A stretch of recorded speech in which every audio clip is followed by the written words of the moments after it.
भाजपाचे महाअधिवेशन शिर्डी येथे पार पडत आहे। महाराष्ट्र आता थांबणार नाही असा नारा आता भाजपाकडून देण्यात आलाय।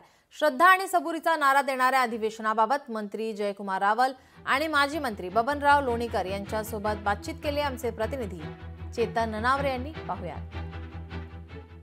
आपल्या सोबत कॅबिनेट मंत्री जयकुमार रावल जी आहेत।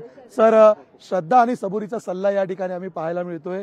तुम्ही तर अनुभव घेतलेला आहे, 5 वर्ष बहुमत असतानाही सरकार आलं नव्हतं, मात्र पहिल्या टर्म मध्ये मंत्री मिळाल्यानंतर आता तिसऱ्या टर्म मध्ये तुम्ही मंत्री आहात। कशा प्रकारे बाकी कार्यकर्त्यांना सांगाल?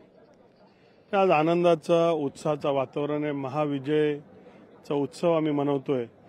सर्व कार्यकर्ते, सामान्य आमचे कार्यकर्ते, नेते, बूथ पदाधिकारी या सगळ्यांच्या भरोश्यावर, या सगळ्यांच्या कष्टामुळे, या सगळ्यांच्या प्रयत्नामुळे हा महाविजय मिळवलाय आणि आमच्या परिवाराचं एकत्रीकरण आहे। आम्ही सारे एकत्रित येतोय, बसतोय आनंदाच्या मध्ये आणि सगळ्यांचेच आभार मानतोय। भारतीय जनता पार्टी कार्यकर्त्यांचा पक्ष आहे।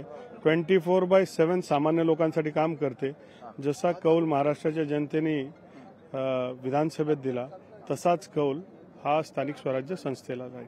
धन्यवाद आमच्याशी बातचीत केल्याबद्दल। त्यामुळे विधानसभेची पुनरावृत्ती आता स्थानिक स्वराज्य संस्थांच्या निवडणुकांमध्ये सुद्धा पाहायला मिळेल असा विश्वास जयकुमार रावल यांनी व्यक्त केलेला आहे। कॅमेरामन निकेश पुरेसह मी चेतन ननावरे, शिर्डी। लोकशाही मराठी ऐका, पहा, जागरूक रहा।